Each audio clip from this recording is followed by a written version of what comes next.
آج کے اس جائزے میں ہم ایک ایسی کہانی پر بات کرنے والے ہیں جو بیک وقت دل دہلا دینے والی بھی ہے اور آنکھیں کھول دینے والی بھی۔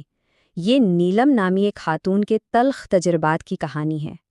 اس پورے جائزے میں ہم دیکھیں گے کہ کیسے پدر شاہی نظام کی سخت توقعات اور ظلم ایک انسان کو بقا کی جنگ تک لے جاتے ہیں، اور پھر کیسے اچانک حالات کا ایک ایسا موڑ آتا ہے جو نہ صرف ظالم اور مظلوم بلکہ پورے خاندان کی بنیادوں کو ہلا کر رکھ دیتا ہے۔ تو چلیں اس سفر کو سمجھنے کی کوشش کرتے ہیں۔ ماخذ کی شروعات میں ہی یہ ایک انتہائی طاقتور جملہ لکھا گیا ہے، ذرا اس پر غور کریں۔ یہ جملہ کہانی کے اخلاقی پہلو کو فوراً ہی واضح کر دیتا ہے۔ یہ ہمیں بتاتا ہے کہ نیلم کا سفر صرف جسمانی طور پر زندہ رہنے کی جنگ نہیں ہے، بلکہ یہ ایک انتہائی گہری روحانی کشمکش بھی ہے، جہاں طاقت کے نشے میں اندھے ظالم اور بے بسی کی تصویر بنی مظلوم دونوں کا ہی کڑا امتحان ہوتا ہے۔ اب اگر ہم کہانی کی شروعات کی طرف دیکھیں تو یہ دراصل ایک ایسا جال تھا جو بڑی خاموشی سے بچھایا گیا۔ نیلم کا تعلق ایک انتہائی کمزور پس منظر سے تھا۔ والد کے انتقال کے بعد اس کی والدہ نے حالات سے مجبور ہو کر نیلم کی شادی فراز نامی شخص سے کر دی، اور سچ تو یہ ہے کہ یہ عجلت میں کیا گیا فیصلہ ایک ایسے جال کی شروعات ثابت ہوا جس نے نیلم کی زندگی کو مکمل طور پر جکڑ کر رکھ دیا۔ ذرا تصور کریں شادی کا پہلا دن کیسا ہوتا ہے، لیکن یہاں صرف اپنا دبدبا اور خوف قائم کرنے کے لیے جان بوجھ کر شیشے کا گلاس توڑا گیا۔ پھر دوسرے ہی دن اسے اس کے اپنے کمرے سے نکال کر ایک پرانے ٹوٹے ہوئے بستر پر منتقل کر دیا گیا۔ اور بات یہاں نہیں رکی، چند ہفتوں بعد حالات یہ ہو گئے کہ باقی گھر والے پیزا اور تکے کھاتے تھے اور نیلم کو صرف دال کھانے پر مجبور کیا جاتا تھا۔ یہ سب اس کی عزت نفس کو منظم طریقے سے ختم کرنے کی ایک سوچی سمجھی سازش تھی۔ دیکھیے، یہ کوئی عام گھریلو نوک جھونک نہیں تھی۔ اس جابرانہ ماحول میں نیلم کو روزانہ کی بنیاد پر ایک مشین سمجھ لیا گیا تھا۔ اگر سالن میں ذرا سا نمک بھی زیادہ ہو جاتا تو اس سے شدید جسمانی اور جذباتی تشدد کا نشانہ بنایا جاتا۔ اسے گھر کے اندر مکمل طور پر تنہا کر دیا گیا تھا، بالکل ایک قیدی کی طرح جس کا کام صرف دوسروں کی خدمت کرنا رہ گیا ہو۔ لیکن پھر اس گھٹن زدہ ماحول میں ایک نیا موڑ آتا ہے، ایک ایسا محرک جس نے کچھ عرصے کے لیے اس گھر کے جابرانہ ماحول کو بالکل ہی الٹ پلٹ کر دیا، اور وہ تھا نیلم کا حاملہ ہونا۔ اب یہاں ذرا ایک لمحے کے لیے رک کر اس عجیب و غریب تضاد کو دیکھیں۔ اچانک سے رویے نرم ہو گئے، نیلم کو اس کا کمرہ واپس مل گیا، اسے دودھ اور گوشت دیا جانے لگا، اور مار پیٹ بھی رک گئی۔ لیکن کیا واقعی ان کے دلوں میں نیلم کے لیے محبت جاگ گئی تھی؟ بالکل نہیں، یہ سب ایک انتہائی مشروط اور لین دین والا رویہ تھا۔ ان کی ساری ہمدردیاں اور دیکھ بھال صرف اس آنے والی نرینہ اولاد یعنی بیٹے کے لیے تھیں، جس کی انہیں شدت سے طلب تھی۔ تو یہاں ایک بہت ہی چبھتا ہوا سوال ہمارے ذہنوں میں ابھرتا ہے کہ ایک مخصوص سوچ کا حامل خاندان بیٹی کی بجائے بیٹے کی خواہش میں آخر کس حد تک جا سکتا ہے؟ یہ وہ سوال ہے جو کہانی میں ایک انتہائی شدید تناؤ پیدا کر دیتا ہے۔ اور پھر ڈاکٹر کے کلینک میں وہ تھچکا لگتا ہے۔ 5ویں مہینے کے الٹرا ساؤنڈ میں جیسے ہی جڑواں لڑکیوں کا ذکر ہوتا ہے، وہ سارا عارضی اور کھوکھلا سکون لمحوں میں چکنا چور ہو جاتا ہے۔ فراز اور اس کی ماں کا وہ مصنوعی پیار فوراً ایک وحشت ناک اور پرتشدد نفرت میں تبدیل ہو جاتا ہے۔ ان کے لیے بیٹیوں کا پیدا ہونا کسی خوشی کا نہیں بلکہ ایک طوفان کا پیش خیمہ تھا۔ اس کے بعد جو ہوا وہ انسانیت کو شرما دینے والا تھا۔ جب کلینک کے مستند ڈاکٹرز نے اس قاطع حمل سے صاف انکار کر دیا تو یہ خاندان غیر تربیت یافتہ عطائیوں کے پاس جا پہنچا، اور جب کوئی دوائی یا ٹوٹکا کام نہ آیا تو انہوں نے ایک انتہائی خوفناک سوچے سمجھے منصوبے کے تحت گھر میں ایک جھگڑا کھڑا کیا تاکہ نیلم کو جسمانی صدمہ پہنچا کر جان بوجھ کر اس کا حمل ضائع کیا جا سکے۔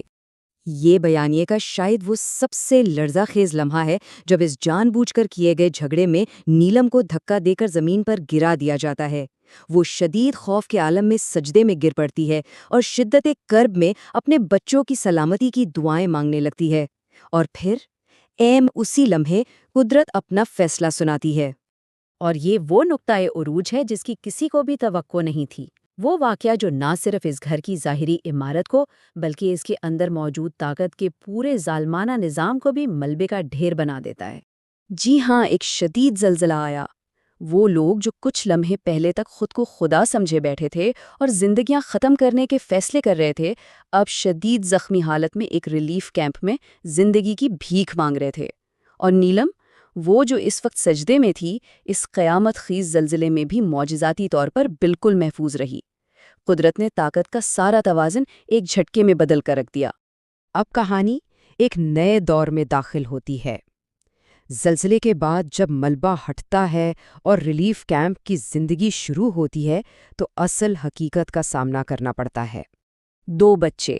نیلم نے 2 صحت مند بچوں کو جنم دیا، لیکن ذرا اس صورتحال کی تلخ حقیقت پر تو غور کریں۔ ان 2 بچوں میں ایک بیٹا تھا اور ایک بیٹی۔ مطلب وہ الٹرا ساؤنڈ جس کی رپورٹ پر اس خاندان نے اپنی ہی نسل کو ختم کرنے اور نیلم کی جان لینے کی کوشش کی، وہ تشخیص ہی سرے سے غلط تھی۔ بچوں کی پیدائش کی حقیقت اور اس ساری صورتحال نے آخرکار فراز کو جھنجھوڑ کر رکھ دیا۔ اس کا غرور خاک میں مل چکا تھا۔ اس کا یہ اعتراف، اس کی آنسوؤں سے بھری معافی اس بات کی گواہی تھی کہ وہ اندر سے مکمل طور پر ٹوٹ چکا ہے۔ اسے اپنی غلطیوں، اپنے کیے گئے ظلم اور ان کے تباہکن نتائج کا بالآخر احساس ہو گیا تھا۔ لیکن سوال یہ پیدا ہوتا ہے کہ کیا ایک معافی مانگ لینا ہی کافی تھا؟ بالکل نہیں۔ اب شروع ہوتا ہے ایک ٹوٹی ہوئی شادی اور ٹوٹے ہوئے اعتماد کو دوبارہ جوڑنے کا ایک انتہائی نازک اور کٹھن سفر۔ فراز نے اپنے بدلے ہوئے رویے کو ثابت کرنے کے لیے عملی قدم اٹھائے۔ سب سے اہم بات یہ تھی کہ جب اس کی ماں نے ریلیف کیمپ میں بھی نیلم پر دوبارہ تانے کسنے شروع کیے تو فراز نے اپنی ماں کو روکا اور نیلم کا دفاع کیا۔ اس نے عملی طور پر اس استحصال کی زنجیر کو توڑا جس کی شروعات اس کی ماں نے کی تھی، اور پھر اس نے خاندان کو سنبھالنے کے لیے نوکری بھی ڈھونڈ لی۔ 50,000 روپے، یہ کوئی معمولی رقم نہیں تھی، یہ اس جوڑے کی نئی زندگی کی بنیاد تھی۔ یہ رقم فراز کی نوکری اور نیلم کی سلائی کی مشین کی مشترکہ محنت کا نتیجہ تھی۔ اس نے انہیں نہ صرف مالی طور پر خود مختار بنایا بلکہ ان دونوں کے درمیان ایک شراکت داری پیدا کی جس کی اس رشتے میں پہلے کوئی گنجائش نہیں تھی۔ لیکن نیلم کو اب بھی یقین نہیں آ رہا تھا۔ اس نے فراز کو آزمانے کا فیصلہ کیا۔ اس نے جان بوجھ کر سالن میں نمک بہت تیز کر دیا۔ ماضی میں ذرا سا نمک زیادہ ہونے پر فراز اسے بے دردی سے پیٹتا تھا، لیکن آج فراز نے وہ کھانا پرسکون انداز میں کھایا اور صرف اتنا کہا، انسان سے غلطی ہو جاتی ہے۔ فراز کا یہ رد عمل اس بات کا سب سے بڑا ثبوت تھا کہ اس کے اندر ایک بہت بڑی تبدیلی آ چکی ہے۔ تو ہم اس کہانی سے کیا سیکھتے ہیں؟ یہ جائزہ ہمیں بتاتا ہے کہ پتر شاہی نظام اور بیجا توقعات کس طرح ہنستے کھیلتے رشتوں کو تباہ کر دیتی ہیں۔ یہ دکھاتا ہے کہ جب محبت مشروط ہو جائے تو وہ کس قدر کھوکھلی ہوتی ہے، لیکن ساتھ ہی یہ ہمیں ایک ماں کی اپنے بچوں کے لیے لازوال ہمت اور استقامت کی بھی ایک بہترین مثال دیتا ہے، اور سب سے بڑھ کر یہ سکھاتا ہے کہ معاف کرنا اور دوبارہ اعتبار کرنا ایک انتہائی مشکل اور صبر آزما مرحلہ ہوتا ہے۔ اب ہم اس تفصیلی جائزے کے اختتام پر پہنچ گئے ہیں، لیکن میں آپ کو اس ایک سوال کے ساتھ چھوڑے جا رہا ہوں۔ یہ سچ ہے کہ فراز نے خود کو بدل لیا، حالات سنبھل گئے، لیکن کیا سچی توبہ اور بدلا ہوا رویہ ان تمام زخموں کو، اس صدمے کو مکمل طور پر مٹا سکتا ہے جو نیلم نے سہا؟ کیا گھریلو استحصال کے سائے کبھی واقعی ختم ہوتے ہیں؟ اس پر ضرور سوچیے گا۔